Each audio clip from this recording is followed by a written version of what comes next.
আজকে তাড়াতাড়ি ঘুম থেকে উঠে রান্না টান্না করেই বসে পড়েছি খেতে, কারণ আজকে আমাদের একটা জায়গায় ঘুরতে যাওয়ার কথা। আর আজকে কিন্তু আমি অনেক কিছুই রান্না করেছিলাম, তার সাথে স্পেশালি ছিল এই চিকেনটা। তো এই খেয়ে আমি রেডি হয়ে বেরিয়ে আমার দুটো দিদি ভাইয়ের সাথে ঘুরু করতে। আর আমরা গেছিলাম মুকুন্দনগর ঘাটে।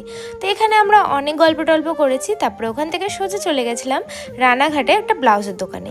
আর এসেই না আমার এই হলুদ ব্লাউজটা এত চোখে লেগেছে, কি আর করব, ওটা না কিনে আবার চলে গেছিলাম এই ক্লিপের দোকানে। এখান থেকে আমি এই কোমর বন্ধনীগুলো কিনেছি কাপড়ের। তারপরে আমরা এই কোল্ড ড্রিঙ্কস খেতে খেতে চলে এসেছিলাম বাড়িতে। আর বাড়িতে এসে আবার কেক টেক কিনে নিয়ে চলে গেছি জিমে, কারণ আজকে ছিল কোয়েলের জন্মদিন। আর এখানে দেখো কোয়েল কেকটা কেটে ফার্স্টে রকিটাকে খাইয়ে, তারপরে কিন্তু কোয়েল একে একে কেক কাটিং করে সবাইকে খাইয়ে দিচ্ছিল।